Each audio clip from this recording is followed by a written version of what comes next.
দুদিন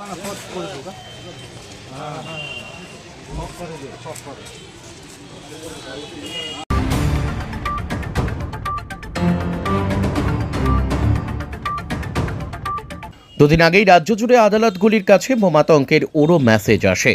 এই বোমাতঙ্কের মেসেজ চাউর হতেই রাজ্যের বিভিন্ন আদালতগুলিতে বোম স্কোয়াডের পক্ষে তল্লাশি চালানো হয়। কিছু জায়গায় ইমেল মারফত হুমকিও আসে।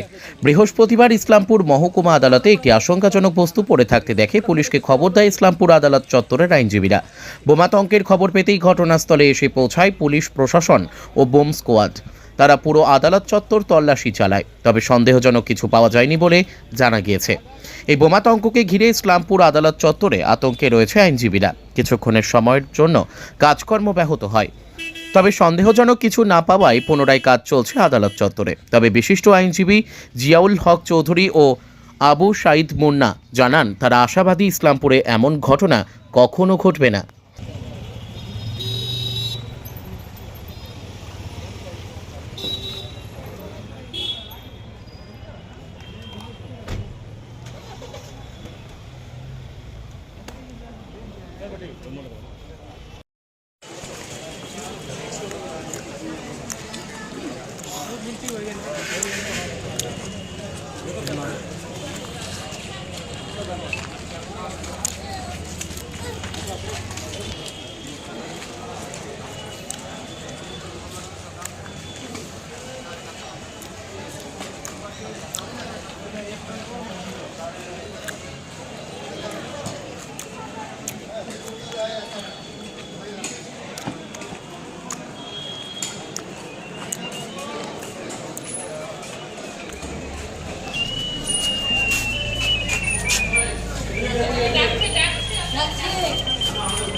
গতকাল বা পরশু দিনকে আমাদের বম আতঙ্ক নিয়ে একটা মেসেজ আসছিল যে পশ্চিমবাংলা যতগুলো কোর্ট আছে সেগুলোকে ধ্বংস করে দেওয়া, বম দিয়ে উড়িয়ে দেওয়া হবে। সেই জন্য আজকে ইসলামপুরে বম স্কোয়াড টিম এসে যা ইন্সপেকশন করার ওরা করে গেল এখান থেকে। কি মনে হচ্ছে, আতঙ্কে রয়েছেন?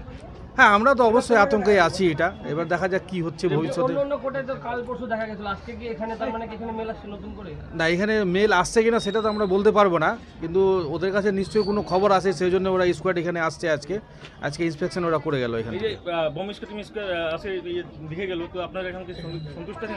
হ্যাঁ, আমরা সন্তুষ্ট আছি। ওরা যে আজকে এখান থেকে চেক করে গেল ইন্সপেকশন হলো, আমরা সেটা নিয়ে সন্তুষ্ট আছি। আশাবাদী যে ইসলামপুর কোর্টে আমাদের এরকম কোনো কিছু ঘটবে না, আমরা এটা আশা করি। কি নাম আপনার? জিয়াউল হক চৌধুরী। হ্যাঁ, আইনজীবী।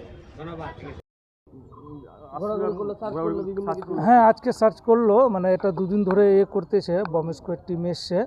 আর আমাদের যখন একটা মেল আসতেছে বিভিন্ন আদালতগুলোতে এই রিগার্ডিং নিয়ে, তো সচেতন আগেই অ্যাডমিনিস্ট্রেশন এটা আগেই সার্চিং করে দেখলো, কিছু পাওয়া গেল না, খুব ভালো লাগলো। যাই হোক, হ্যাঁ, একটু তো অবশ্যই আতঙ্কে তো থাকবে। এত বড় একটা ইস্যু, বম থাকা একটা আদালতের মধ্যে, যেখানে বিভিন্ন ধরনের লিটিগেন্টসরা থাকে, জাজরা থাকে, আমাদের লয়াররা থাকে, লোকলাকরা থাকে, একটা হিউজ গ্যাদারিং থাকে তো এখানে আদালত চত্বরে। হ্যাঁ, এখন ফ্রি হয়ে গেছি, এখন ভালো লাগলো। যাক, কিছু হলো না, আনসার্টেন ইনসিডেন্ট কিছু ঘটলো না, খুব ভালো লাগলো। আপনার নাম এবং কি দায়িত্ব আছেন?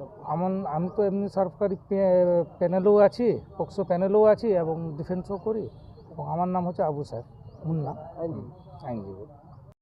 Bureau report, NB24X7। দিন দুনিয়ার খাস খবর। লাইক করুন আমাদের ফেসবুক পেজ, সাবস্ক্রাইব করুন আমাদের ইউটিউব চ্যানেল।